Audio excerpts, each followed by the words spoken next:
सम्माननीय सभामुख महोदय, सदन एउटा चिया चौतारी होइन जहाँ मन लागे आउने, मन लागे बस्ने, मन लागे जाने। सदन गुरुकुल हुनुपर्छ, सदन विश्वविद्यालय हुनुपर्छ। यो भनाइ मैले सापटी लिएको भनाइ हो मान्य सम्माननीय सभामुख महोदय। यो एउटा लोकतन्त्र र सदनप्रति अत्यन्तै धेरै जिम्मेवारपूर्ण र डेमोक्रेटिक भ्यालुजलाई बुझ्नु भएको सत्ता पक्ष मान्नेको अभिव्यक्तिलाई मैले यहाँ सापटी लिए। गुरुकुल र तर आज परिस्थिति यस्तो बनेको छ कि स्वयं सम्माननीय प्रधानमन्त्रीज्यूले नै यो गुरुकुल र यो विश्वविद्यालयलाई बङ्क गर्न थाल्नु भएको छ।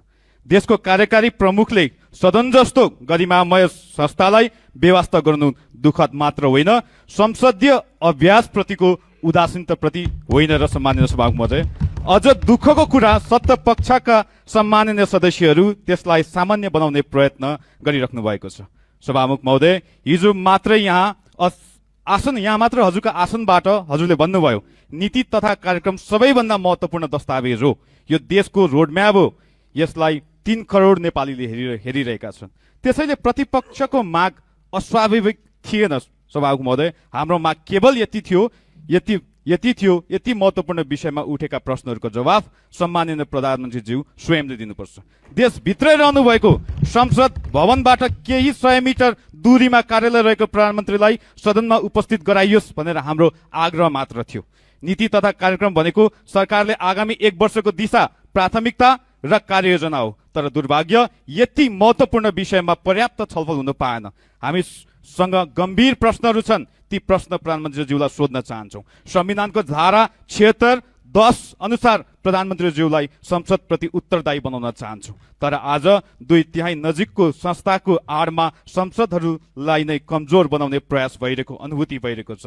प्रश्नबाट भाग्ने प्रविधि लोकतन्त्रका लागि शुभ सङ्केत होइन। सभामुख महोदय, सदनको गरिमा जोगाउने र सरकारलाई सदनप्रति उत्तरदायी बनाउने प्रमुख जिम्मेवारी हजुरकै हो। त्यसैले फेरि पनि आग्रह गर्दछु, तपाईँ हाम्रो अभिभावक हो, संसदको संरक्षक हो, यस विषयमा हजुर गम्भीर बन्नुपर्छ भन्ने विश्वास छ। यदि प्रधानमन्त्रीज्यू उपस्थित हुनु भएन भने हाम्रो विरोध जारी रहनेछ।